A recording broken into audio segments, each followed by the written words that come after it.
Hitting the button, that means we're going live. Sorry.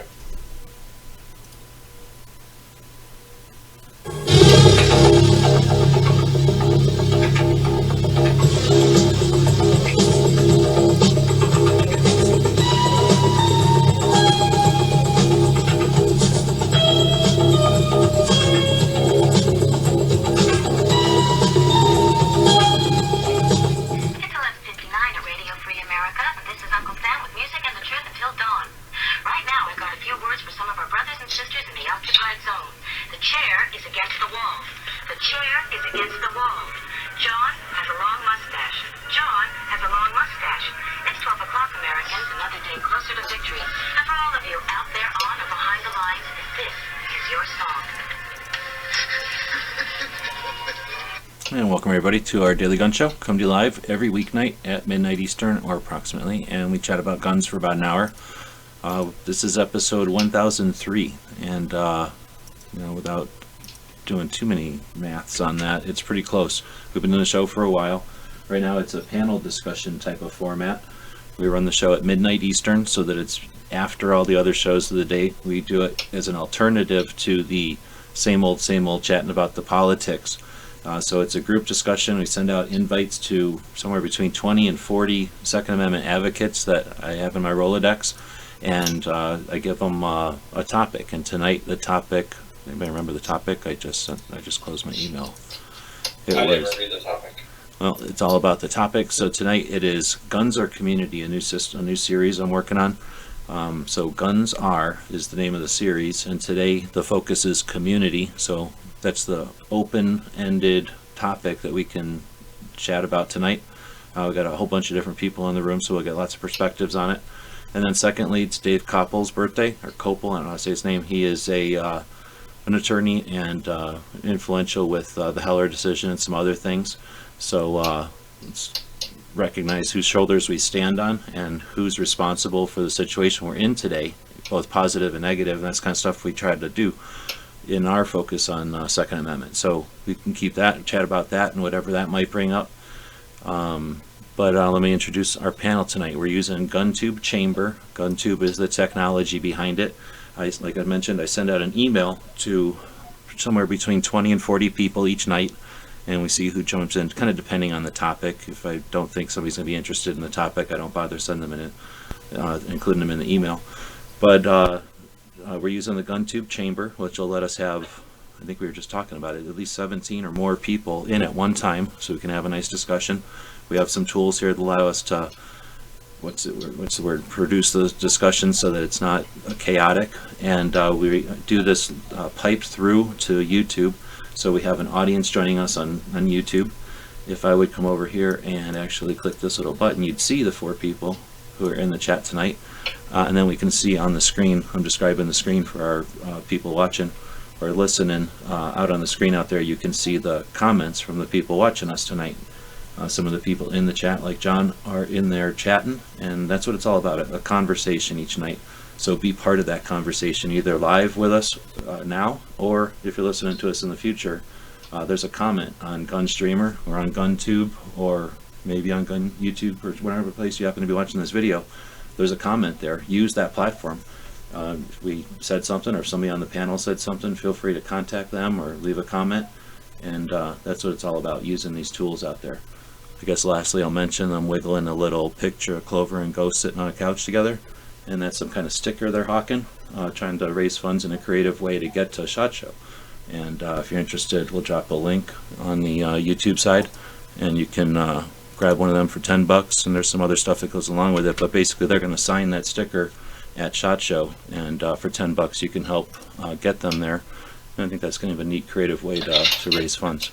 So with all that said, we'll go around the room. I think the first person to jump in tonight was Roll Call, jumping in from Indiana. Thanks for joining. Thank you for having me, buddy. You bet. And then I think John jumped in just next, so John's jumping in from Virginia. Hey, thank you for having me on. You bet. You just got done live, so thanks for jumping in after that. And it's late on the East Coast, so I always appreciate it. Devin jumped in from Trenchwork Chronicles. Thanks for jumping in. What up, what up, what up? Now you're also in Virginia as well, right? Yes, sir. So obviously these guys have stuff going on. And then we got Ghost jumping in from Arkansas, who just got done with a show of his own earlier tonight. Thanks for jumping back in. Yeah, no problem. Thanks for having me. And do Rolodexes still exist? I don't know. What's the new version of it? I guess the address book? That sounds I dumb. don't know, like the address book. I don't know, the app or whatever on your phone. I don't know. See, I just never had an address book back in the day. I had a more of a Rolodex type of situation. Even though it wasn't round, it was more of a flat thing on my desk, but it was a bunch of business cards held in. I never had a book. Did you guys have a book or a card system? Card system. Yeah, I card. still have a book. See, that's got that little polite hand raising thing. You can use that. I mean, I guess if I see it happen, I just got a lot of stuff happening on my screen. But that's designed so that I guess if you have a lot of people in here, there is a way to have some civilized. What's the word? Make it civilized. Oh, I had no idea what it did. I was just clicking it off and on. Yeah, that's what it is. It's just a way to indicate you're like, in case we were trying to be fancy. So anyway, let's get back to it. So I've started a new series, I guess, to make it easy and to give you guys an idea what I'm even talking about. I'm going to go over to my other YouTube channel and grab the video that we're talking about. And I think if I can use the magic of my buttons here, I can make it play in front of me and share it with everyone. Let's see.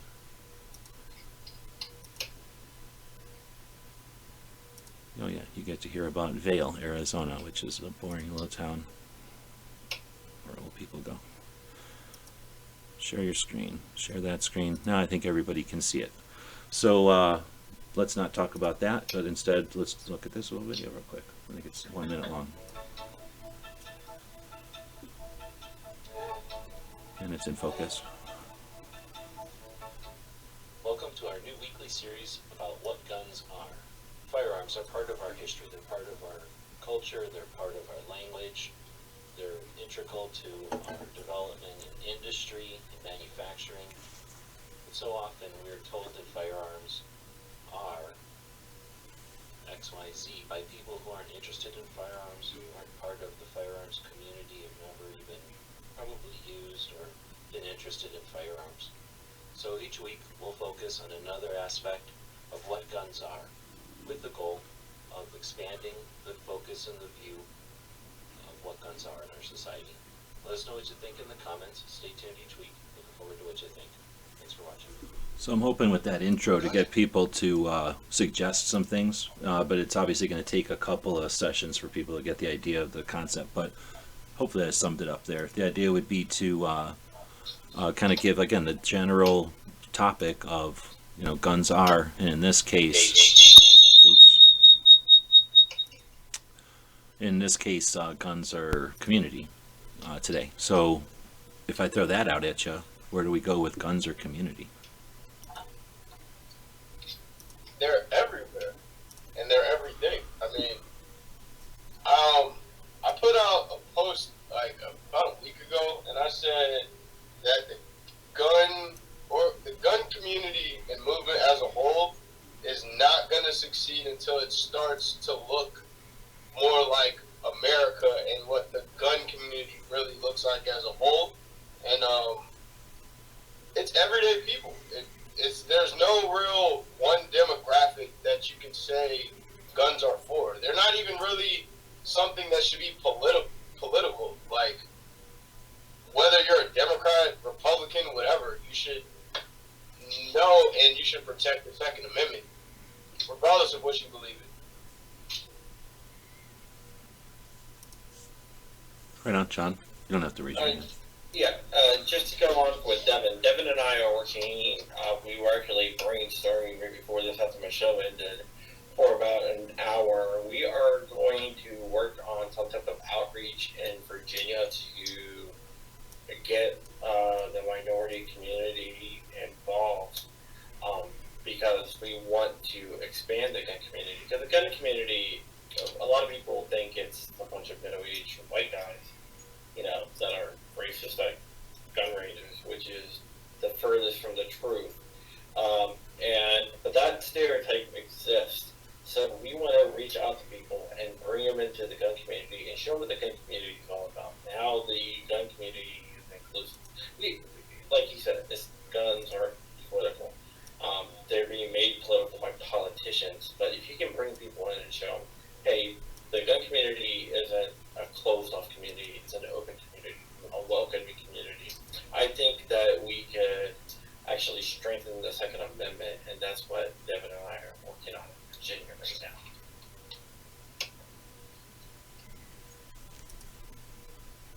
Right on. Now I'm gonna hold on. Let me play host real quick. Is anybody having issues with the sound out there?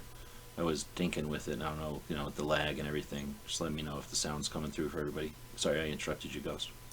I'm good. Oh, no, I was going to say, yeah, I mean, I think that what we have to understand is community means so many different things to so many different people, but the stigma of what John was saying is it's this middle-aged white guy that, hunts or carries a shotgun or whatever.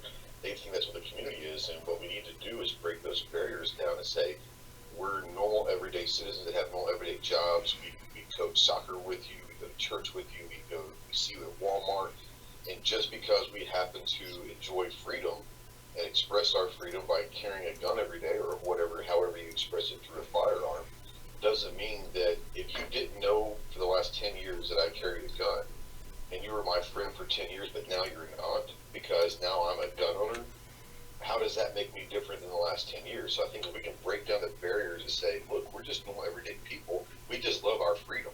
And we express our love for our freedom by carrying every day or by going to the range or by shooting competitively or whatever. So, yeah.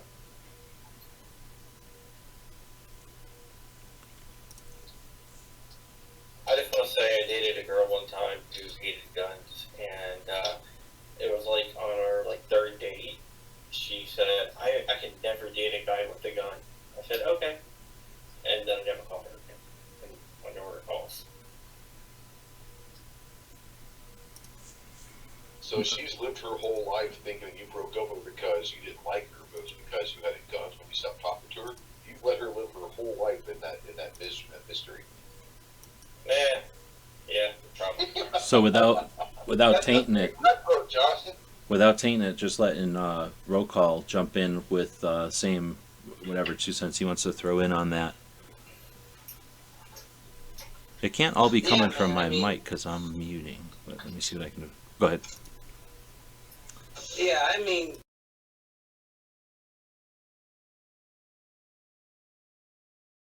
nowadays, I think it opens people up.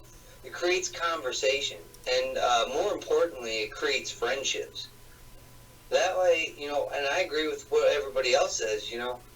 It's more than the old stereotypical thing. So it's real important to continue to build on it and continue to build relationships.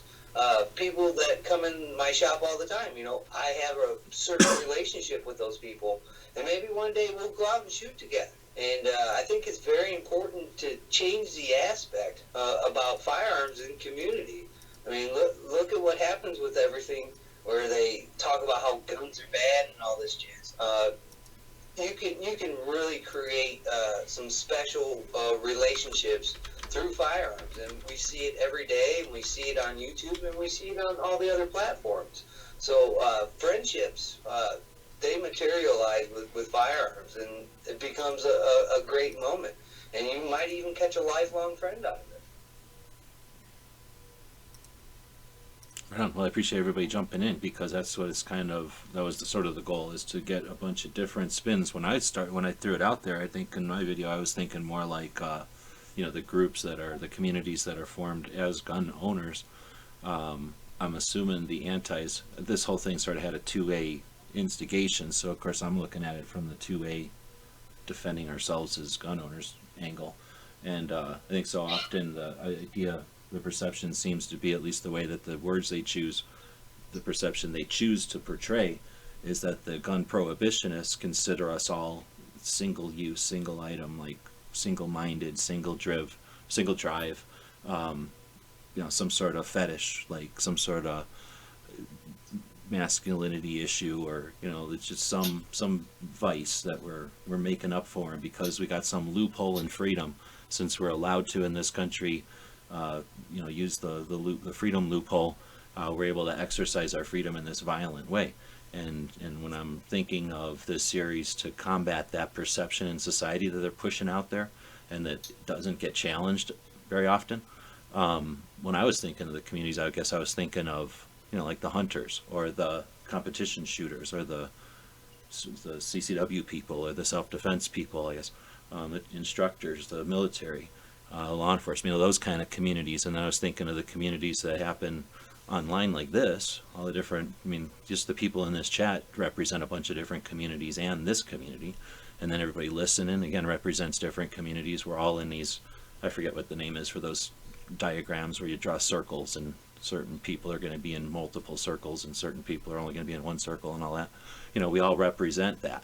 So that's, I guess, the way I was thinking of community, but you guys all brought up interesting angles on that goodness community. So I'm not a therapist. I have no idea if this is constructive or useful. Does this seem like something that's worth doing on a weekly thing? Like, again, you kind of saw with that, if you saw the screen, I went through a bunch of different things, because as I was writing my list, I was thinking, they want to suggest that guns are all about violence. Like, somehow the only thing we really all have in common is we want to hurt people. Like, that's our main goal. And the excuse that we can do it legally and not face consequences is to call it self-defense or whatever we do, right? So that we can hurt people. And that's such fake garbage, right? And when I started thinking about what are guns, and I'm thinking, there's just start talking about going to school, all the positive stuff. If you really got into guns and wanted to dig in and be successful, you're going to have to go to school. What course are you going to take? Is it going to be on the mechanics of it, like how to draw one, how to create one out of a machine, like an engineering job? Is it going to be a metal science, because you're going to come up with a new type of material? Is it going to be a new type of plastic material? Or maybe you're going to do something with wood, so maybe it's like wood crafting or carving or some artistic venture, right? Maybe you're going to be in the design level, so you're going to be in the computers or something, but like, design ergonomics, or somehow come up with a new system, Browning way, to configure the parts that are necessary for a firearm. Or maybe you're going to get into chemistry and figure out new gunpowder and stuff like that. I started getting into it and writing this list, and it's like, you start throwing in 3D printing, and you get into like the skill sets, but then you get into like how it's used in our language. It's part of our culture, the United States, the unique way it is, and I keep finding out new unique ways that it is all the time, but we are the catalyst for change in the world. So if firearms are a catalyst for change in our country, and our country is a catalyst for change in the world, guns can't be bad. You have to seriously be delusional or ignorant or intentionally ignoring things to suggest that guns are only bad. So this series is designed to shed light in a creative way, in a way that inspires people to do something, to respond. Maybe to, back in the day, we could, what was it called when you could reply to a video, basically? You could, I forget what they called it, you could attach a video, or you could ask for your video to be attached, and then if the person you were attaching it to thought it was cool, they would attach it, and those two videos would be linked permanently. A video response, I think that's what they called it. So back in the day, this would have been the kind of thing to start a series of video responses. But since we don't do that way on YouTube, great. Let's maybe use it as a way to start a video response through Gunstreamer or someplace better. Can I say something? Yeah, please do. One thing I would do with your series is maybe cover people who are gun owners that people don't usually think about. Like Harriet Tubman, for example, or Martin Luther King, who carried a gun with him everywhere. Heck yeah, Maybe I think. highlight some people. Yeah, I'm going to be doing that actually, but that's not necessarily this series about what guns are. But yeah, when we start talking about the history of us, I think Eleanor Roosevelt's another one. But yeah, there's a lot of people in history that I don't think are put up as gun or as Second Amendment advocates, but because they used a gun, they are Second Amendment advocates. Like the fact that they were able to achieve what they did, either because of the gun or with the aid of a firearm, then that in itself is being an activist, right? Like utilizing the freedom. But what I'm saying is those people are a part of the gun community, and people don't usually think about them being part of the gun community. Oh, I hear you. So, well, as far as the guns are a community in this one, yeah, definitely. And that's one of my projects with the Minuteman University is, again, every time I start digging in, or maybe I'm watching something about, I don't know, whatever, history, world history or something, I might find something like that about somebody from the past who did something, and you don't think about it, but yeah, they did that with a gun. Maybe somebody like, who's that guy? Somebody came across the Appalachians the first time. Is it Boone or Crockett? Somebody came across and used a gun to basically hunt. And, is it Boone? It's one of the two of them, right? Came across the Appalachians and started Boonetown. Because I'm thinking there's like Crockett Town and there's Boonetown. Yeah. I think Daniel Dave Crockett was in Tennessee, so I think it might have been him.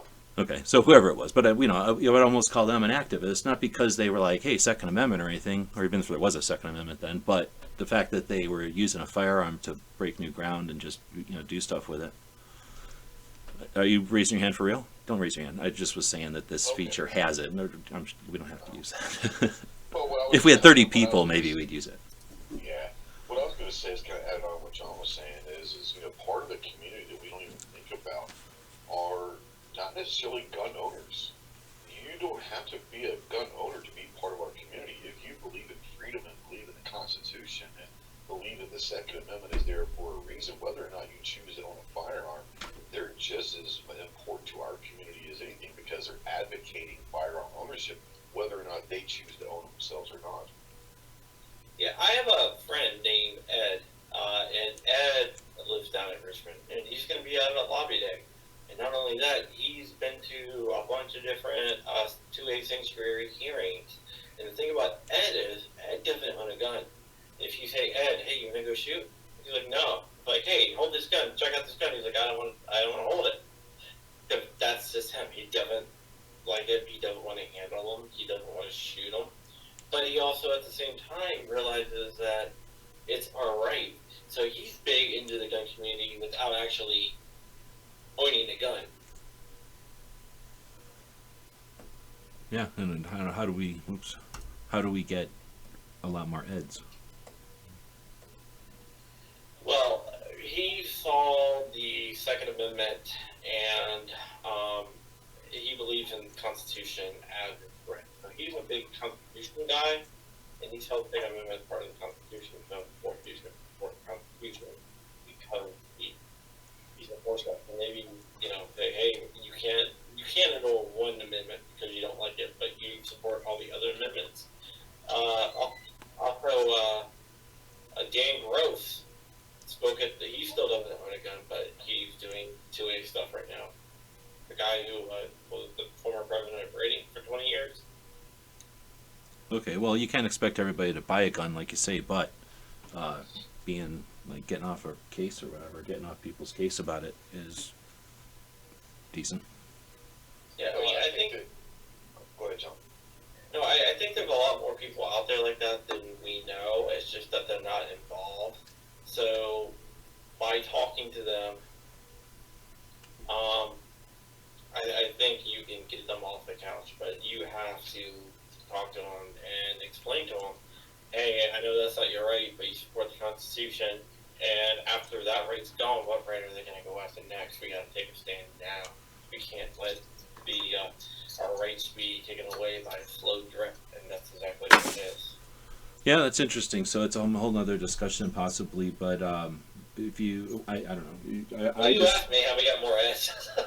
No, I hear you. When you bring up that about if you lose the second, blah, blah, blah, that's basically the slippery slope. And I was going to say, I've seen a couple of things about people who completely will never, like if you bring up slippery slope, you might as well flip the light switch off. They've decided you're now ignorant.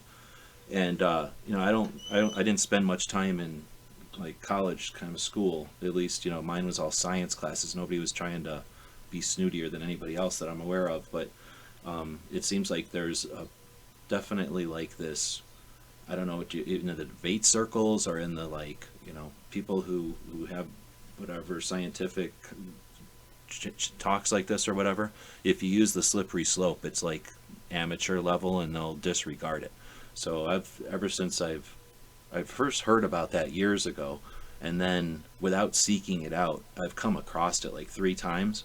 So I've decided that even though it's not something I go around worrying about, I think that I try to stay away from a slippery slope argument as much as possible, just realizing that some people discount it completely. Well, I don't use a slippery slope per se. What I do is I seek out people who are like constitutionalists or constructionists, and say, you know, it's not really the slippery slope, but it's like you pitch it on them. Hey, you're willing to defend all these other rights because you said you believe in them. Well, this right is under attack. You know, if you really are a constitutionalist, you would be fighting with us. Yeah, more like opening eyes and saying, hey, this is just as much of one as the others. Yeah. Exactly. Yeah, I think a lot of it comes down also our community, and just like any other community, but our community can get pretty defensive pretty quickly. And I Not think my that we community. might not. I take offense to that. Not my community. I take offense to that. But I think a lot of us, to get more heads, you know, to kind of answer that question, is I think we have to be more open and welcoming. You know, we talked about before, the 10% of the pure anti-gunners, we're never going to change their mind, ever, no matter what we say. And the 10% of the die-hard 2A people, no matter what the anti-gunners say, they're not going to change our minds. But it's the 80% in the middle, or whatever percentage you want to call that. It's the middle that are at least open to a discussion. I think if we become a little bit more opening and welcoming to our community and say, look, you don't have to be tactical, you don't have to be a hunter, you don't have to be this, you don't even have to own a firearm. Just if you believe in freedom and you believe in the Constitution, you believe that this country was founded on a man with his rifle standing up to a tyrannical government saying no more, then if you believe in that, then you're part of us. And I think Well, okay, that's fine, but that requires, I'm cutting you off so that I can get this in, because otherwise I'll forget it. But that requires that the person you're saying that to has the fortitude to understand that. I mean, if you went up to a 7-year-old kid and said, you know, liberty is eternal vigilance, what do you expect a 7-year-old to understand the scope and significance, right? So I'm using an exaggerated example. Somebody, because I've literally had conversations in an attempt to understand the gun prohibitionist side, the people that will suggest we're open-minded, but all gun owners are violent fetishists, so they don't need their vice. It's detrimental to the rest of society. Shame on you people. Like, I'm open to everything except for you people, right? I try to talk to those people to understand why they don't see that gap that we see so obviously, and those people have suggested, not every one of them, but from that side, from the gun prohibitionist side, I have definitely heard from other people, you know, that's my time, or what shall be. And I'm not going to tell people you're wrong. Your interpretation of faith should be what I think or what I feel is in the correct zone. Like, that's not my country. So if that person wants to have a point of view, I'm not going to win by getting mad about their position or that they won't accept something that I consider, you know, a foundation. So I think what I'm getting at, the way I interrupted you so that I could say, yes, you're right for some people, but then for other people who aren't going to take that challenge of, like, if you're willing to see, some people don't care. Like, yeah, liberty, whatever. Maybe we don't need liberty, whatever, right? And that's their job. They're allowed to. In this country, you can be anti-liberty. You can be anti-freedom. You're allowed to because we're free, right? So if that's the case, maybe if we just show to them that, hey, you don't have to do nothing except acknowledge that I ain't whatever you just said I was. And that guy over there who's standing with me ain't either one of those things. And that lady over there who's standing with us ain't whatever you just said. So you're either going to call us all liars, you know, or maybe not even confront them, because that's just us being confronted type of people, I think. But, you know, in other words, just to show, like, hey, there's a heck of a lot going on with guns. And that's what this whole series is about. We're talking about community this time because it's a big bite to take. But once we start talking about machinery or something, or the art of the wood of fine firearms, the carvings and the meanings of trench art, you know, that kind of stuff. That's going to be stuff that people probably never thought about. Maybe when we get into investments, or, you know, kids going to school because of, what do they call them, grants or scholarships based on their performance of shooting sports. And maybe they go to school to learn, you know, engineering or metallurgy so that they can create new stuff. And then you know, firearms are what created the Industrial Revolution. We wouldn't have interchangeable parts if it wasn't for firearms. We wouldn't have some of the materials we have today if it wasn't for firearms. We wouldn't have some of the words in our language. We wouldn't be able to express ourselves so easily if it wasn't a common knowledge of firearms. And the people that want to strip us, they want to ignore all that and say that we are what criminals are. So I know this one's community, but really it's supposed to be, the series is going to be about what guns are, and each week we'll talk about a different, you know, we'll flip that 20-sided dice again and again. Are you going to talk about tactics at all? Probably not. Okay. Because when we're talking 2A, I mean, tactics on how to get across to second the gun prohibitionist, sure. Well, But like tactics, like what gun to carry, I could care less. Never on this show. Like how to get through, like, for example, like the people in the middle. For example, one thing I do is I listen. No, getting through to people in the middle tactics, heck yeah. And that's something else. Go ahead. So getting across to the people in the middle. My tactic is I listen to them. Yes. And listen to what their concerns are. I think a lot of people, gun activists, what they do is everything's a debate instead of a conversation. Mm-hmm. They're waiting for their chance to say what they wanted to say. They're, instead of listening to their concerns and addressing their concerns, and just having a conversation. Absolutely, finding common ground, even if it's something about what kind of food you like. If you can find common ground to start a conversation with, that's huge as well. When something else, I wanted to interrupt Ghost about before too, but I already interrupted him on something else, so it was tough. But I'm going to try to do it a retro interruption. I'm going to do a retro I'm interrupting you later from what you said earlier. But when you talk about those people in the middle and listening to the other side, when you're talking about, you know, there's so many that are never going to listen, and there's so many of us that are never going to listen. True and accurate. At the same time, if we don't listen to the diehards on that side, then we don't know what the diehards are going to suggest to the middle, and that's where we get insight as to how to talk to the middle, right? Like if the middle's being told guns are violent, there are all these people, or, you know, this and that, then we know how to hopefully address the accusations or the connotations that are made, right? Hopefully. In my opinion, what you do is you still engage those far left antis and just let whoever's watching you engage those people, you know, Yep. get a full view of what it's like when an objective view is presented to that person. And if they're acting erratic or just irrational by like calling you names and, you know, mocking you and just, you know, just not trying to have a conversation with you, then it's going to show where that person stands, and it'll give you more validation to the people that are on the fence. It worked down in Richmond for Devin. Well, I think a lot of it comes down also is kind of combining what Devin and G's saying is, you know, I may not choose to engage that anti, you know, as far as in a debate or a conversation. I would engage them in a way to where I put the seed out there and then let them go. Kind of what G was saying is if you just be quiet and you listen to what they're saying, they're going to give us all the ammunition that we need. They're going to give us their game plan because they can't help themselves. So instead of engaging right back at them, we sit there and say, you know what, hey, we can agree to disagree and walk away, but we've just taken away their secret plans to how they intend to attack us. So if you cannot get that debate, but just let them rumble on about what they're yelling at, and even if they're calling you names, just take it, because we can walk away with valuable, you know, intel. Yeah, it's the same thing that we saw in Ohio.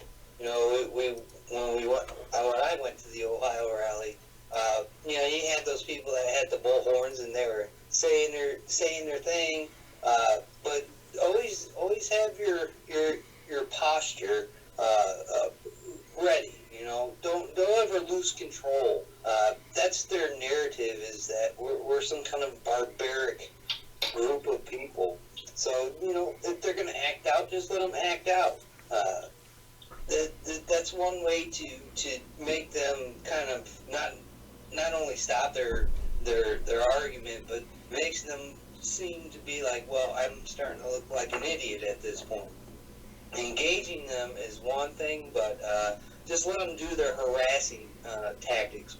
When they did that over in Ohio, we let them say their things, and then, all of a sudden, they just started to walk away. People stopped listening to them. And then people started listening to what was going on at the rally. So, I mean, your posture it has a lot to do with it. So just don't act like an idiot. Yeah, it's kind of like what Devin was saying also, is let them be the irrational one. We need to be the rational ones, the controlled person in that conversation. Let them fly off the handle of like idiots, because like you said, it may not get anything done between me and that person, but the 20 other people that are watching that discussion take place are going to look and say, I always thought the gun people were kind of weird, but that dude's just in there very politely listening to this guy, and this guy's rambling on, with his arms flailing around and calling names and all that. So maybe I have misconceptions of what the gun people are, because that guy just handled himself professionally, and the anti-gun guy was being crazy. So yeah, I think that's exactly right. Everyone's going to have their own ways of how they attack this, but I think that the essence of it is we need to listen more, like G said. Okay. We may not want to try to change our mind, but listening to what they're saying is going to give us ammunition, no pun intended, for a later fight. And not just stand there to be listening, but to actually hear what they're saying and acknowledge it. Exactly, yeah.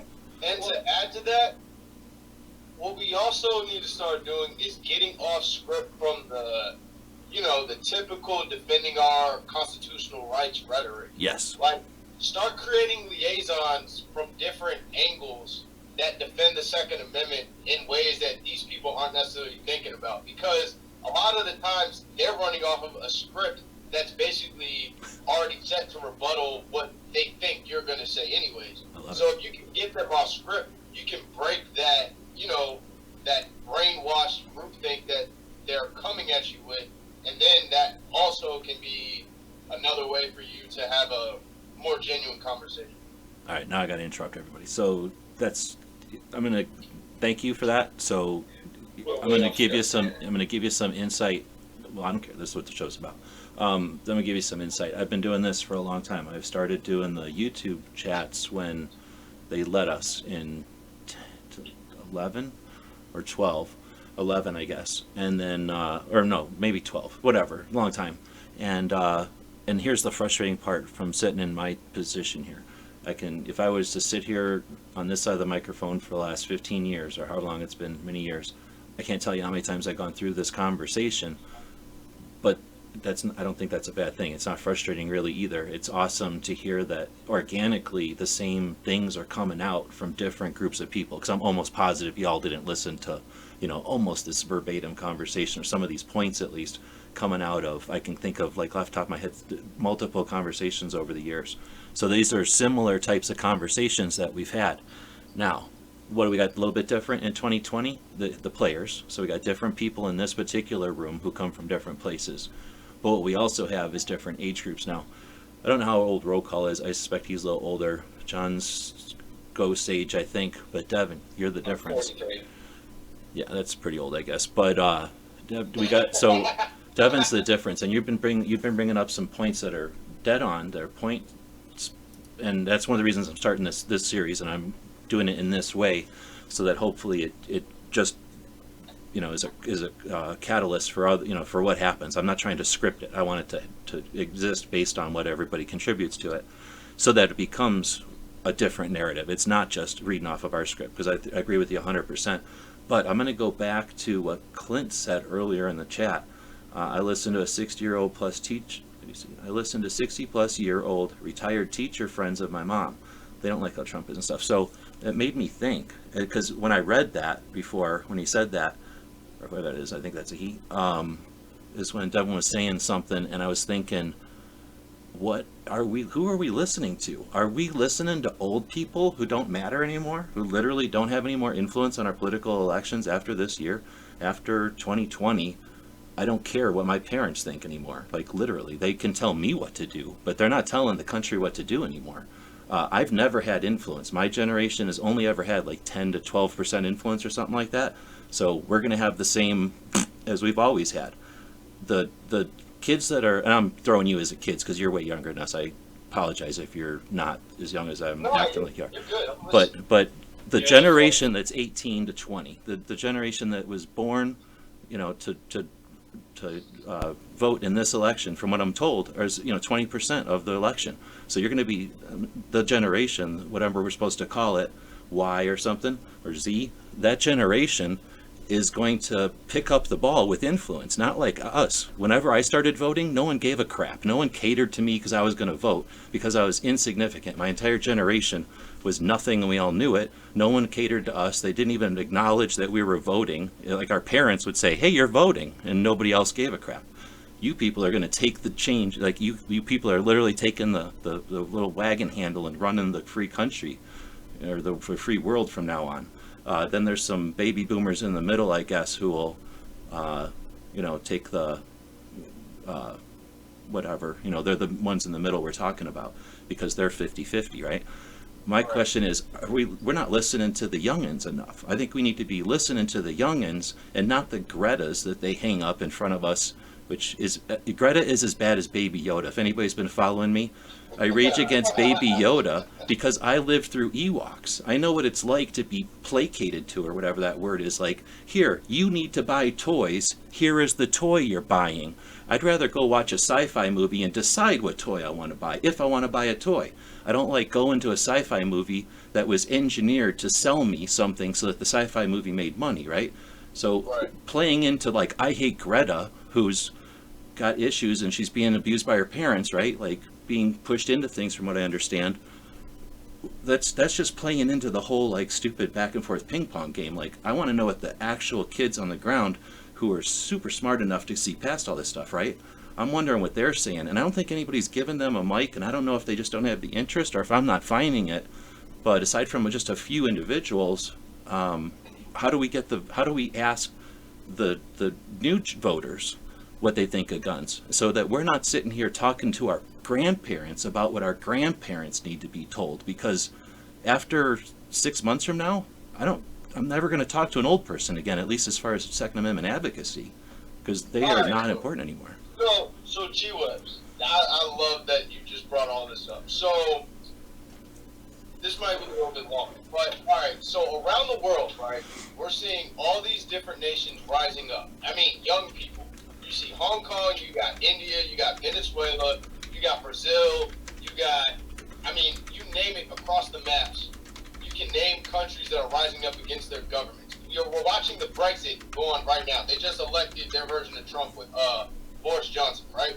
So in America, what I believe has happened is the anti-freedom side as a whole, I mean anti-free speech, anti-Second Amendment as a whole, realized that was going on and has manipulated our youth to framing this new administration and how Trump actually organically got elected as part of the establishment, and they're rebelling against that instead of actually rebelling against who's really trying to pull their strings and control it. So with that being said, when the Second Amendment comes up and people who are pro-freedom are talking about that, they're only seeing it as another Trump talking point. Yep. They're not seeing it in a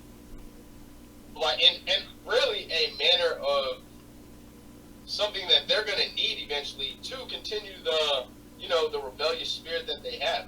So I would say the easiest liaison to young people is identifying that they are understanding and that they are waking up and that they're not stupid and that they're seeing something, but they have been led astray. Like, all of this Antifa bullshit all this Antifa nonsense that they have, that they're pushing on these kids isn't the revolution that they need to be getting behind. You know what I mean?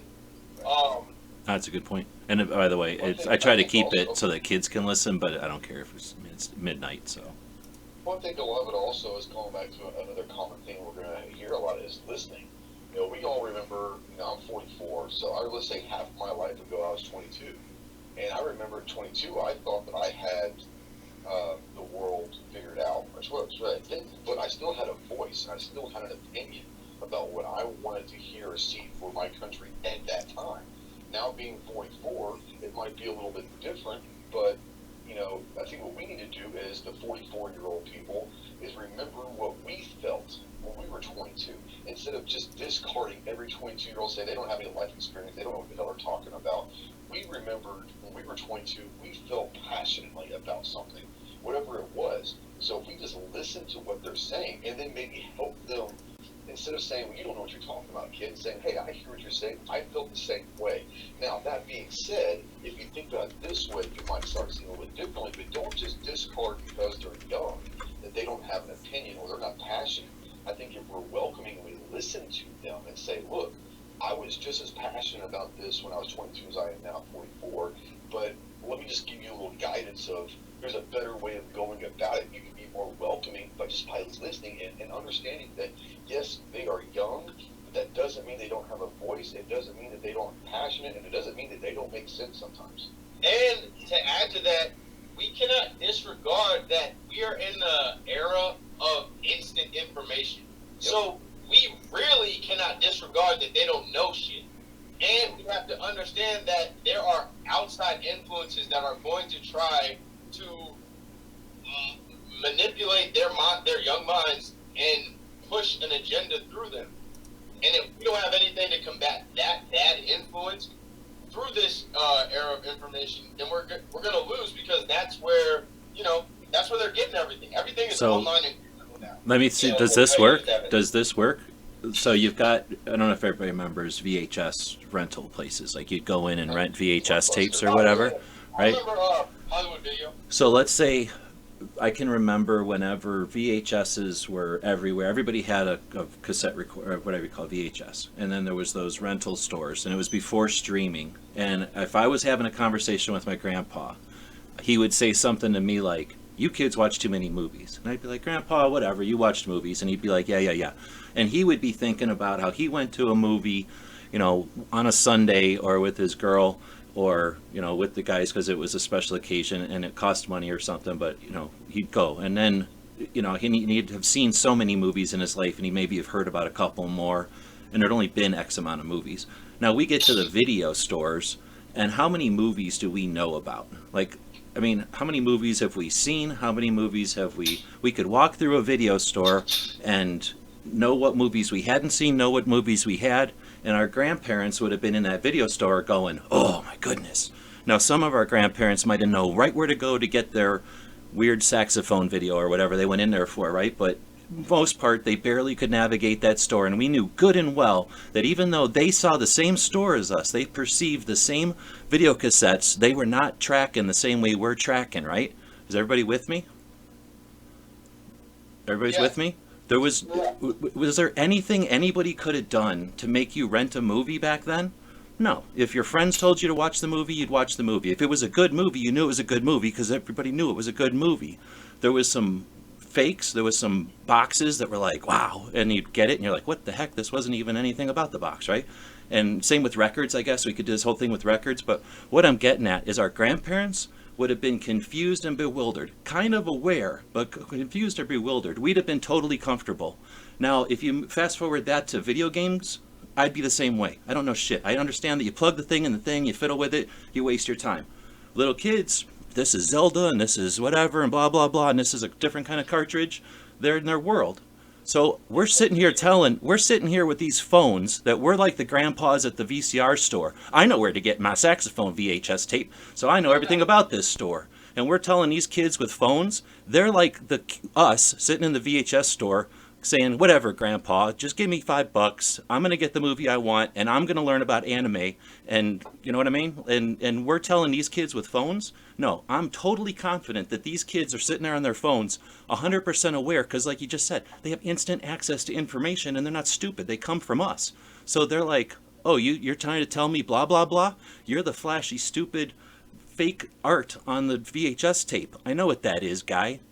Obama, or I shouldn't say Obama, Biden or Trump or whoever, you know, politician, fill in the blank. I don't care who you fucking hate or don't like, but you know, these kids are competent, and I think it's just a matter of give them the rope. You're like, oh, these kids are never going to be able to drive. This new generation's never going to be able to drive. They're distracted. They've got Game Boys. They'll never be able to drive. They drink the booze. They're going to never be able to drive. They drink smoke the marijuana. We still all drive. Everybody drives. And then we get what's his name? What's his name? That guy. The Yeah, I love it. I'm just kidding. Elon Musk. Like Elon Musk is the production of everything that you just said. Like, he's a tech genius.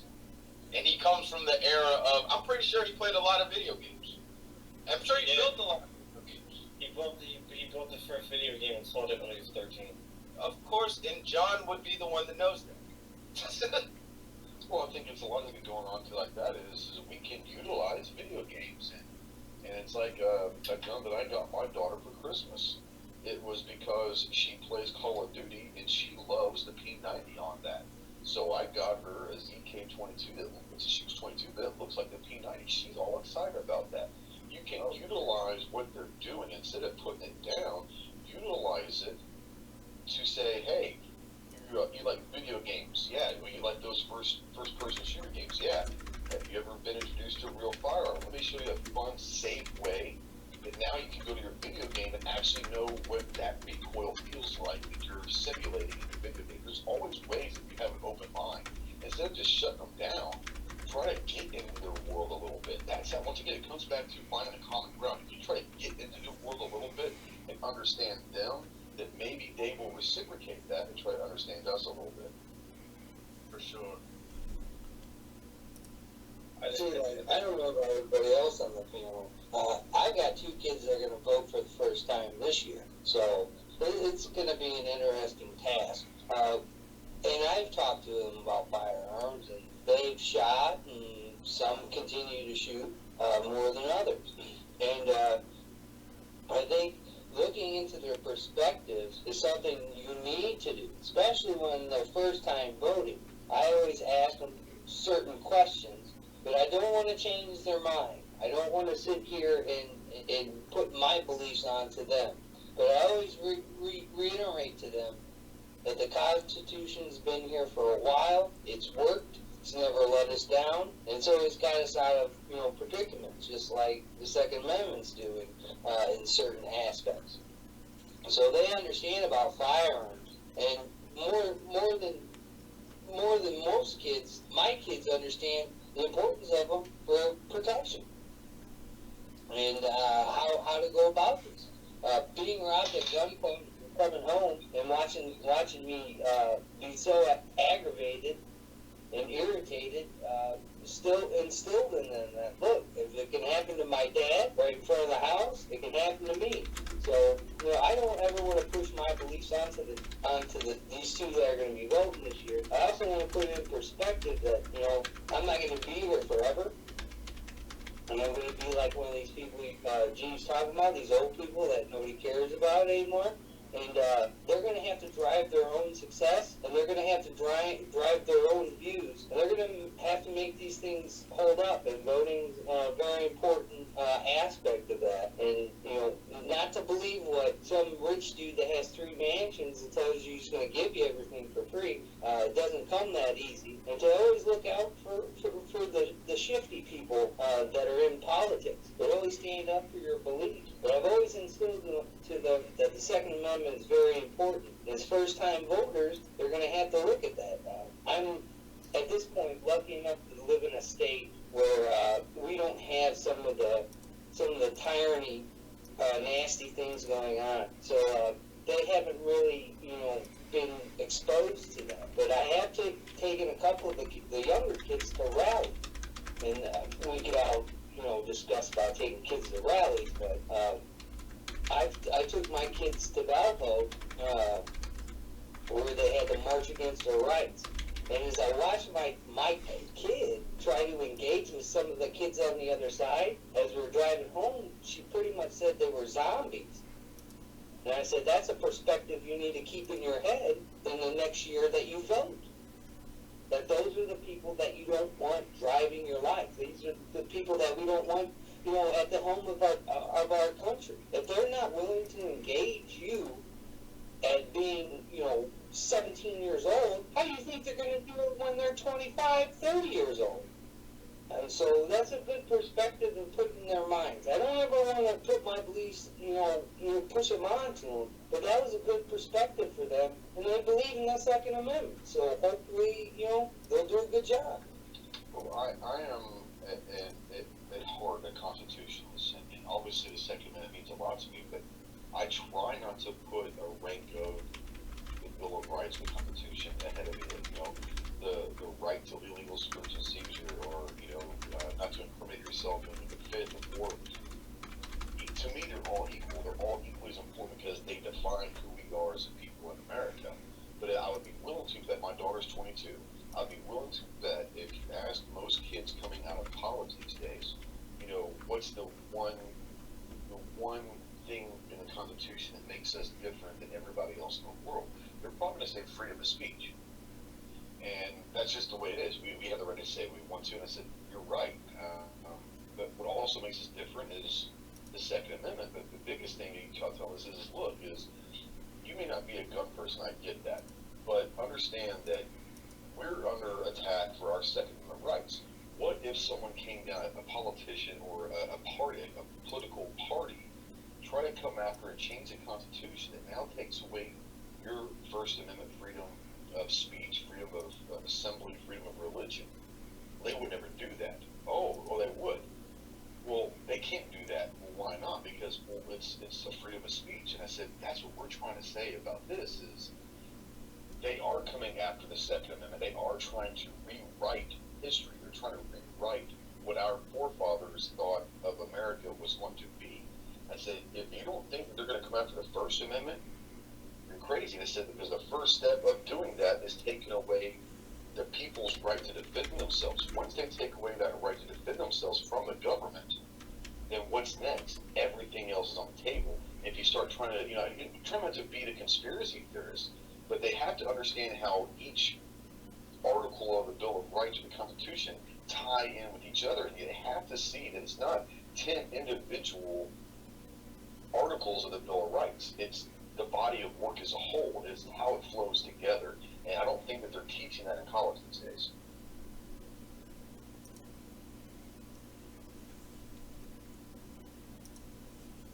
All right, to the pause, I'm going to play host and try to, unless some of you, I'm cutting somebody off, feel free to just dig in, but I'm going to try to involve the chat out there a bit. The CTV Coopers out there, HVS, we got some old school gun channels people jumping in, amongst the more regular people in the conversation out there. HVS earlier said historically kids don't vote, old people vote. And I definitely, if he's talking about my comments there, I've been saying the 20% influence, that's what's the word? Potential, or hypothetical, not like potential. But yeah, old people vote way higher percentages than the kids. Do we think anybody who knows kids, is a kid, is around kids, do you think the kids appreciate it? When I was a kid, maybe there was no real reason. It wasn't like a big. It was maybe 50% gave a shit. When I went to the March for Our Lives rally and was talking to those kids, they had the barcodes that you could just scan, and it took the kids directly to voter registration. So those might be the numbers now, but I can definitely say that I would say that younger people are going to start voting more and more. Because right now it's cool to be quote unquote politically awake. Exactly.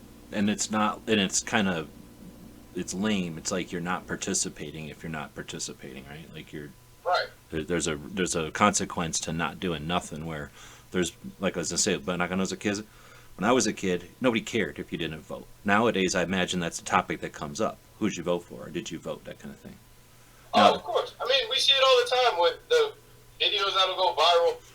What's his name? The Covington kid just got paid they didn't disclose the amount yet, but CNN just had to cash him out because he wore a MAGA hat and went viral because people decided to get reactionary about it. Like, this is the wave now. Political, quote unquote, wokeness is the cool thing. So, and those young people are eventually going to be old people who are voting. So, wouldn't we want to help shape their political views now as opposed to like later? Like, I don't understand why we wouldn't focus on the youth. If anything, the older people Well, I don't are think stuck in their ways. Yeah, I don't think there's anybody that's saying let's not focus on the youth. I just think that there's people that are just not going to put any they're not going to put effort into anything. So, it's not like they are like, hey, I got an extra amount of effort, I'm going to put it into the old people. Like, that's not happening at all. It's just that I was going to try to say, for those of us who've been around through multiple election cycles, which takes a while because they're not always all that important, but I would say the Obama first one was a pretty cool one. Everybody wanted to vote, on that one. And then going back and forth between Clinton and the Bushes, that was a thing because it was sort of the flip and flop, if you didn't like who was there kind of thing, or if you really liked them or whatever. So there's been a couple, but there's never been like has there been? I'm trying to think. Like, there's never been like a big abortion debate or a big abortion election or a big gun election in our voting lifetimes that we're on the panel. I don't think. If a couple of the older people watching or listening can chime in on that, but I mean, maybe the '60s when you. Well, that's way older than any of us. That's way older than any of us. I mean, yeah, that's what you're saying. Yeah. But like for us, I can't imagine where there was that big of an election where we felt like it was anybody reached out to us to vote or anything. Is what I guess I'm getting at. I think the last one that I remember that it was kind of, and I wasn't old enough to vote, but was the '92 election. I think regardless of his politics, whether you believe it or not, or agree with him or not, Clinton changed the way that politics ran. He changed the way campaigns were run, where he was one of the first ones that said, what? We need to tap into the young demographic. We need to go on Arsenio Hall instead of Johnny Carson, because the young kids are watching Arsenio Hall, and if they see me playing a saxophone and telling jokes with this guy, I'm cool now. So I think Clinton, as far as a politician, was the first one to take what you're saying and say, not only do we need to go after, but we need to embrace the young voters. So I think he changed that. Maybe, I don't know. That's what I'm saying. I don't have a big enough, I haven't been paying attention at that level to know if there's a pattern or anything. But I was looking for like now it's going to be I think the hook is Trump is so horrible, you got to vote. Like, you're crazy if you don't want to get Trump out of there because he's so horrible. And it's like, what's he so horrible about? Now you just fill in the blank to what you hate. They're going to tell you, right? But I was going to say, like, when you were talking about how the kids feel like they need to vote, like it's an imperative, like they're killing their own future if they don't vote today. We never got that, except for maybe with global warming, I was going to say, because the war on drugs wasn't like ever a call to vote. Like, our campaigns have been like the war on drugs, which was like go do stuff or don't do stuff. It wasn't like ever go vote on nothing. It was the drunk drivers, that was never go vote on nothing. There was maybe the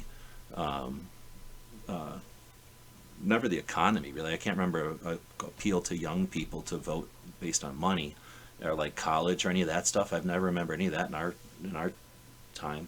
But maybe, like I say, the environment type of thing. Maybe the global warming or something they got us to vote on. They were pretty good at Captain Planet and all that in the 90s. It's ironic, and it hasn't happened here in America as much. It is happening, not as much as in other, like Britain and all that. But privacy is a big topic, worldwide, as the citizens are voting. And I'm surprised that the privacy issue hasn't been as big of a deal in our elections that it has in other places of the world.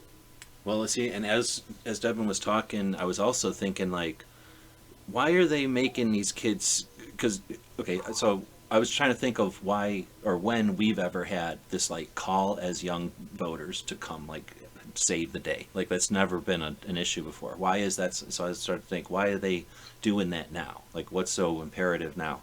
Is it the amount of voters? I mean, maybe they think it's a strategy play. Again, looking at just the population numbers, there's as many young voters as there are our grandparents' voters, like the old people, and they had a pretty big slice. So they're exchanging slices. But is it a strategy play? Maybe if they can get enough young people voting, because normally they don't vote, they could actually have some influence with that sway? Or is it more of a, what's the word, distraction? Is it a distraction? I believe it's an untapped, Well, it's always an untapped. unbiased demographic. But what if they it's... focus on? No, I hear you, and that's why I say it's always untapped, though. So why are they going after it this time with effort, where other times they didn't bother? Is it because it's a distraction from something else? And like you say, maybe it's the privacy stuff. Maybe it's some of the stuff like the Patriot Act, which no one even blinked at because everybody was worried about impeachment. And Yep. the impeachment, is that because they couldn't get the gun thing? Like, you know what I mean? Like, is this just a tool that they can use to distract, and again, the kids?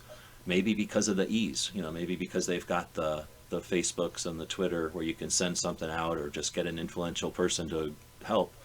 You can stir stuff up so easily, and the kids use it. Like I say, I'm fully aware that they're able to filter, but whatever, they're getting it all through that phones or whatever. Is it just a circumstance thing? Like they're using the kids because they're the easiest target for them right now? Or is it, like I say, maybe it's just maybe it's more than one, obviously. It probably is more than one, right? I don't want to step on Devin's or John's toes, but I mean, I think what it comes down to is there was some discussion in the chat earlier about memes, and memes are today's political cartoons from back in the day. The problem is you can get a meme out to 10 million people in 10 seconds through social media, and so yeah, I think they are attacking. They're attacking the youth because they know that the youth are on their phones. They've lived on their phones. And they may not be politically aware at the time, but if they're on their phones, they're on Instagram or Snapchat or whatever, and they start seeing 27 different memes saying the same thing, they're going to sit there and say, oh, something's going on. And their first inclusion into this story is the 27 anti-gun memes they saw in 5 minutes. They may not be anti-gun, Right. but they're going to see all of these things happening all at once. They're going to assume that something's wrong with guns, Exactly, especially if it's unquestioned and unchallenged. And that is definitely a concern. And I do not want to blow off the concern that if they monopolize the message, completely remove our point of view on it, then they own the point of view on it. There is no question because nothing is there to question it. So that could definitely be an issue. And that is possibly a thing. But I'm not Honda, so I'm not going to assume that even though they can't figure out what size boots you need when you need boots half the time when you're like literally doing something important, or like, how to get the right lube to the right piece of machinery that cost $1 billion. Like, even though they can't do that quite often, like somehow they can create these elaborate things that happen through generations and stuff. But there's definitely crazy consequences and stuff. But no, I don't want to discount either that there is technology available, and I'm going to still, until someone proves me wrong, until the elections, and unless, I can't imagine, unless who's the worst possible thing we could possibly get, unless Hillary comes out of nowhere and gets voted in by just the youngins because of social media, and they're all duped and they're all just Hillary puppets, unless that happens, that can't happen. I'm just saying, I had to pick the most extreme because, again, I'm going to go back, I think my analogy works to the video thing. My grandparents would have told me I'm a dumbass kid. I'm going in there and I'm getting duped by every video tape image that appeals to me, that I'm an idiot. Because they've only seen me be an idiot. They've seen me be a baby, and then see me be a toddler, and then see me do stupid shit, eat mud or whatever dumb things you do when you're a kid. They only see you be an idiot. They walk you into a store that they can't fathom, they can't understand, and they are not in your peer group, so they don't understand that you understand. They think you're an idiot. Now they're going to walk you in and they're going to say, I love that kid, but he's an idiot, right? That's what we're doing to our kids. I do not believe that these kids that are in their phones all day are just being absorbed by Hillary ads. There are blood, like there are children. There's a bunch of people that got sick of tyranny and came over here or said, fuck the tyranny here, and changed it. And then they all had a bunch of kids that are all woke, and they're using a phone that they paid for, and they discriminate, what they're going to watch and what they're going to pay attention to.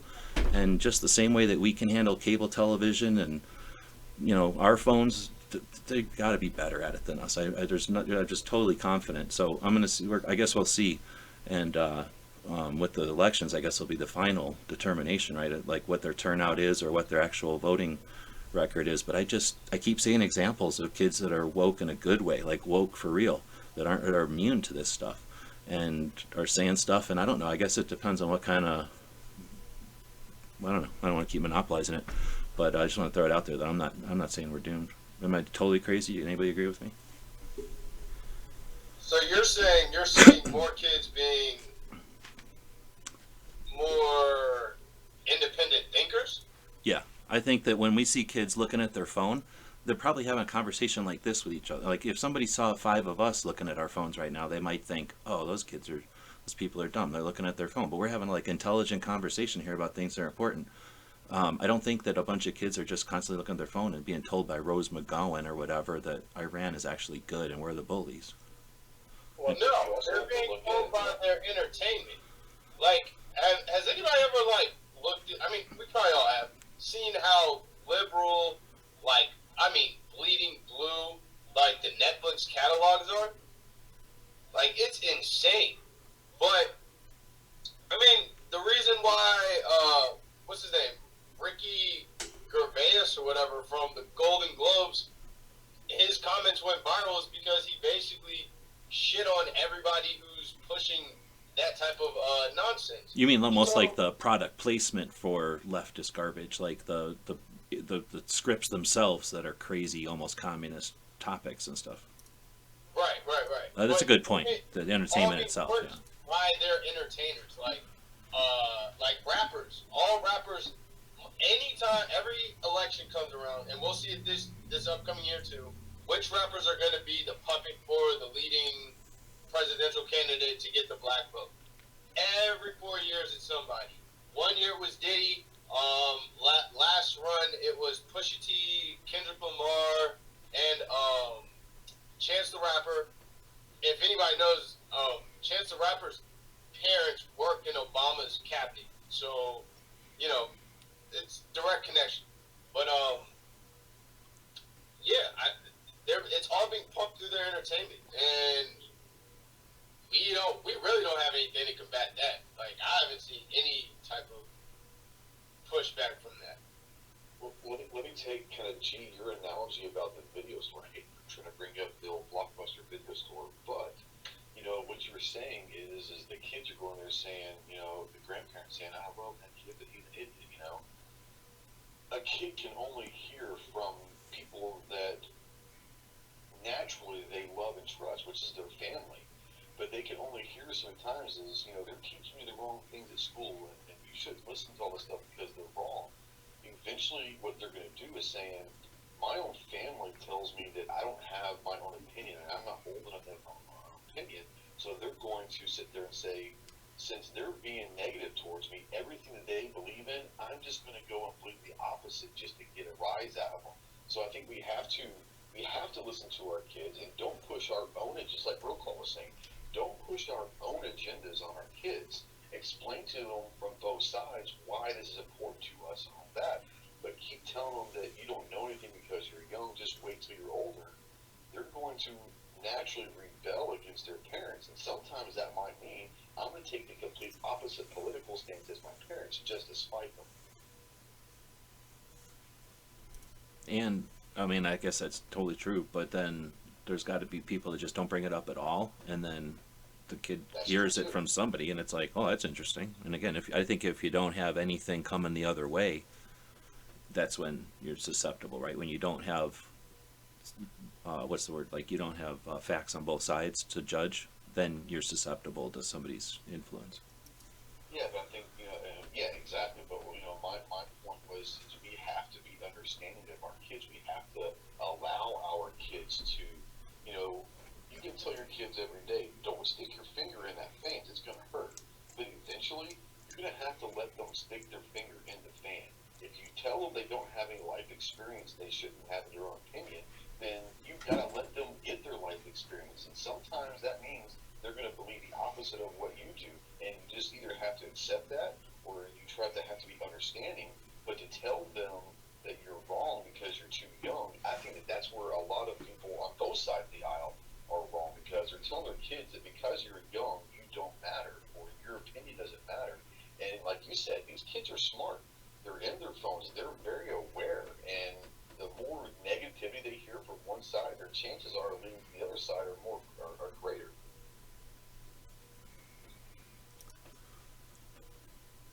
Unless somebody's got something, looks like a couple of people are on my side saying, or with that position, that Gen Z is the most conservative generation over 60 years. Millennials were the apex, and the pendulum is starting to swing back to the center. That's from unknown user. Pink is sort of saying the same thing. He thinks this generation actually sees through the bullshit they're hearing. But again, I can only go from like comments that I get from video. So it's like the most lame of poll data or whatever. You know, I mean, I don't know very many people, period, let alone people that are young that aren't kids that I'd known their whole lives or whatever, right? So that's, I don't have a, whatever, I've got a biased, they've got a biased opinion about guns just because they know me, right? So, I don't know, we don't have to beat this one to death. It is also, I'm just going to do a palate cleanser unless anybody wants to hit something that I want to cut you off or whatever, but it's Dave Kopel, his birthday. He's one of the dudes from the Integral and the Heller decision. I'm not going to suggest I know everything he did, so I'm going to go look it up right now. But the Heller decision, I've heard that there's a,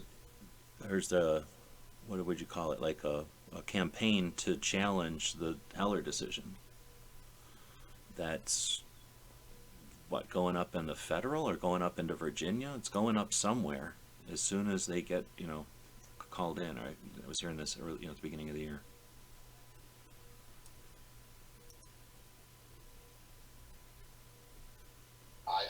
I'm sure. I mean, there's got to be someone. I mean, the Heller decision was huge as far as the Second Amendment saying that, you know, take military service away and all that. That, you know, the Second Amendment is there for self-protection. That is part of the meaning of the Second Amendment. So I'm assuming that there's always going to be someone trying to challenge that. That's a huge decision. So yeah, I haven't heard anything directly, but I'd have to assume that every state or some district circuit court somewhere at all times is going to have someone trying to reverse that decision. I don't know.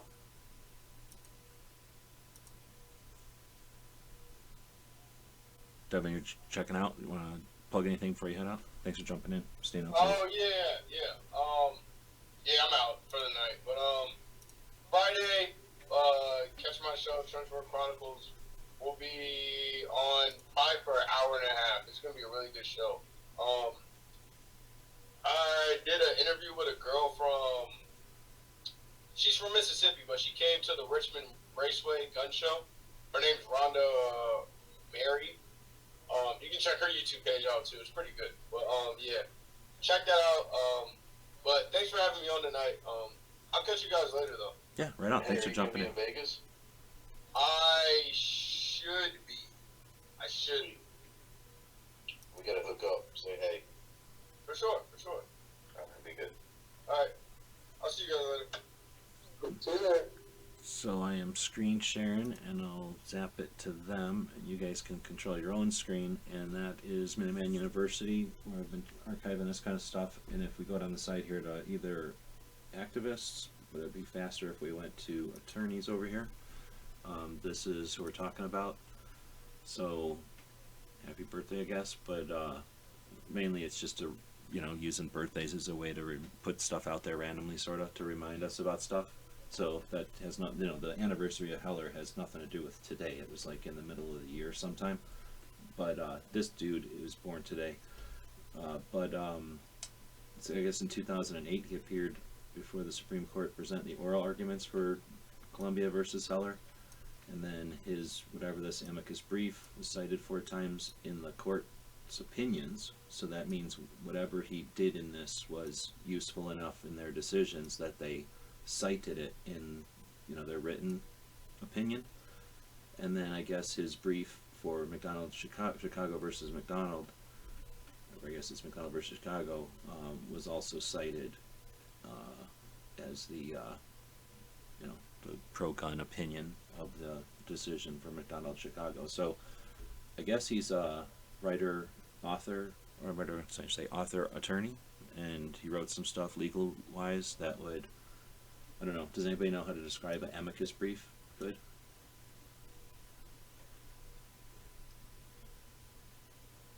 Mm-hmm. I'm not smart enough to comment on that.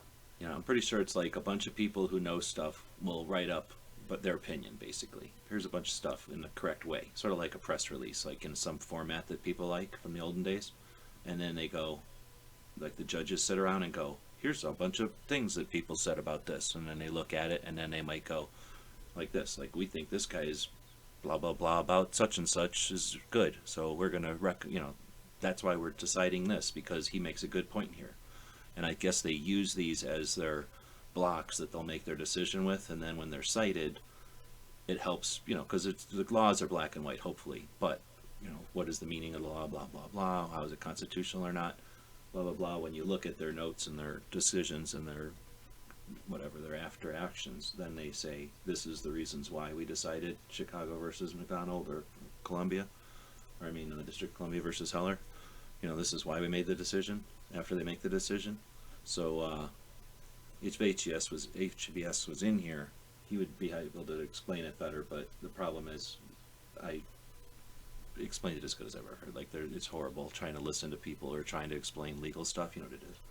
So it's a step in the Supreme Court stuff, and I don't know if I think anybody can write one, right? You don't have to be like a lawyer or something. I think he happens to be a lawyer probably, but he's probably one of them lawyers who just went to school to be a lawyer and then he's a writer or a teacher or something, but I guess I don't know.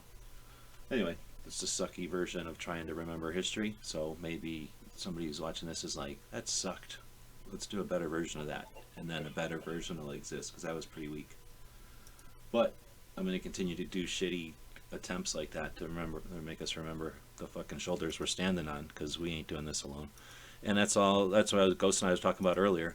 It's cool to have Devin in on these shows. I'm hoping to have other youngins, and I invite old people older than me, and I invite people younger than me, and people I don't know how old they are. Like these two, I don't know how old they are.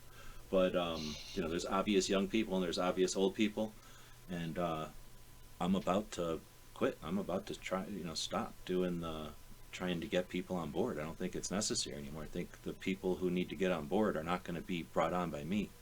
If we're all piling into a pickup truck, I'm in there already. Like, I don't need to be reaching down to pick people up. I need to figure out how to get us more efficiently so we can sit down or something in this pickup truck, right? Like, somebody else is at the tailgate. How to get a bigger truck. Yeah, you know what I mean? Somebody else is at the tailgate is all I'm saying. So we got to learn our roles, I think. But, whatever. So, giving some feedback. Obviously, I've already said it, and people here probably dig it. But for the people that might be listening later, the concept of the guns are, that's a way to again offer an alternative to the bullshit guns or weapons. Back when my grandma used to have that opinion, I'm like, Grandma, I'm going to scout camp. What do you think? They're teaching me to do violent things, for crying out loud? I'm learning how to do a skill. It requires me to like have hand-eye coordination at the, probably is all it really is. And then to some extent, like maybe if I decide to be a soldier, it gave me a little bit of foundation, but like, barely like just hand-eye coordination, like it's the same as playing a Nintendo Zapper, really. But, in some people's mind, that's violence. So I just want to do something to battle that or to challenge that, right? I love the idea. I watched both the videos you put out today, and the first one was going through guns are, and you listed a bunch of different things that guns are, and I think it's important because, like we said, it is more than tactical or the hunter or the competitive shooter. It's America. It's who we are. This country was built on people that believe that it was our right to protect ourselves from government, and I think that is in the essence of it. That's what guns are. It's freedom, and I love what you're trying to do. I love this project. So yeah, I'm looking forward to it. And today, doing the community, I had to pick. I was like, oh, I really want to do this, and then you write it down. And you're like, okay, and then you're like, oh shit, how do I actually do it though, right? So I've actually been sitting here for a while trying to figure out how to actually do it, and then I just said, screw it, I'm just doing something, right? Get it started.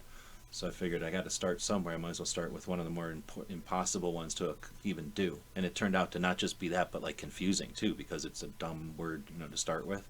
I mean, if I would have started with materials handling or fucking, stainless steel evolution or something, like that would have been a little easier for people to figure out. But with the community or whatever, it's kind of going everywhere. But that was cool, having a big group today. Yesterday was just Charles Heller. Like, I'd never know who's going to join the Daily Gun Show. I sent out links to a shit ton of people. Just Charles Heller, though.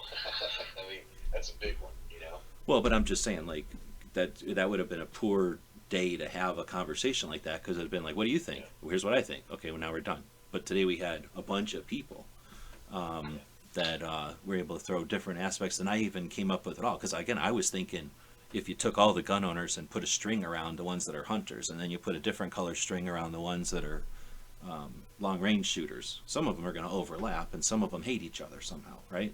And then you tie another string around the ones that own 9mm, right? That kind of thing. Like, I was thinking those kind of communities where, how do we find all these different communities, and then maybe how we overlap. So I was thinking maybe that way, but everybody took it different directions. So that's why I'm hoping that series can turn into that, because heck, I keep coming up with new things all the time. So I think I'm going to end it tonight so it doesn't last all night with something I found. I don't know how it got to me. I guess they, whatever, the robots decided it was something I needed to watch. Does anybody remember a show that was on TV back in the PBS days called The Yankee Workshop, I think? Or something like that. It was the Woodwright Shop. No, that's what it was called, the Woodwright Shop. So it was, This Old House. Maybe people remember that one. Okay, yeah. So there was shows about, like, the Tool Time television show that's a comedy is really making fun of This Old House, right? Well, for a while there on PBS, you could watch This Old House, and then there'd be other shows similar to that, but they were different. And this one was called, I think it was called The Woodwright Shop, and he was sort of like maybe from the 1920s or some shit, like maybe from the Old West days, like what a woodworker would do, like a guy who would make a chair and a wagon wheel and a handle for a shovel, all the stuff you'd make out of wood at a shop. This guy's TV show was that, and super cool show. He'd have like a lathe, right, the thing that spins something around so you can carve like a cool table leg or chair leg or something. It would be powered by a bent over tree sap with a rope and a pedal, and he'd just step on it, and the little twist in the rope is how he gets the thing spinning, or just the old hand tools and stuff. So it's a really cool show to watch, and he'd hobble out stuff from like the olden days. So anyway, this guy was on a TED's talk, and he was doing this thing, and I just wanted to set the stage. He's doing a TED's talk. Everybody knows what that is. And it's this guy, the Woodwrights guy. So he's old now, super old in this thing. He was old back in the day, and he's super old in this TED talk. And he's literally got a whole bunch of axes, big, sharp, real axes, old, made in blacksmiths, forges and stuff too, not like modern stuff. And then a big old piece of wood, like a big tree or whatever. And he's doing this kind of, TED Talks. It's always interesting or whatever. And but the main thing I thought was the most interesting little piece that I'm going to end this one with tonight, just to spin, the top a little bit before we leave, is, do you know how many types of wood Europe has? Fucking stupid Europe over there. How many types of wood do they got? You ever hear about eucalyptus, or elm, or hickory, or maple? How many types of woods do we got? We got all the woods, right? Like we know wood. Wood is us. Like, we are wood. You look at old-fashioned shit houses from shit Europe. What are they made out of? Rockstone. Rocks and shit, right? Because they're a bunch of cavemen. Everything's made out of rocks or like mud, some shit like that, right? It's savage. So yeah, I never thought about that. It's because of the mountains. And he's cool. He says it's because we had the forethought to put our mountains running north to south. So those idiots had their mountains going east to west over there. If you go to Europe, I guess, their mountains are like a bunch of ladder rungs going, I never pay attention, but I guess they go east to west over there. So when the Ice Ages comes along and starts squishing stuff, he says trees can't move very fast, but they can outrun a glacier, right? So he says as the Ice Age comes, you take and you squish the trees, and you start squishing a tree up a mountain. Guess what happens to that tree? He dies because he can't go up the mountain any farther. Over here, they just ran down our mountains. So glaciers came, smushed all our trees down to Florida or wherever. Glaciers left because they got sick of them, and our trees pushed them all back north. So we kept all our trees. Stupid Europe lost all their trees. They made everything out of rocks and mud, and we came over here and we learned how to cut with wood and learn all the characteristics, and I just thought that was pretty cool. Another reason we rock and Europe's stupid.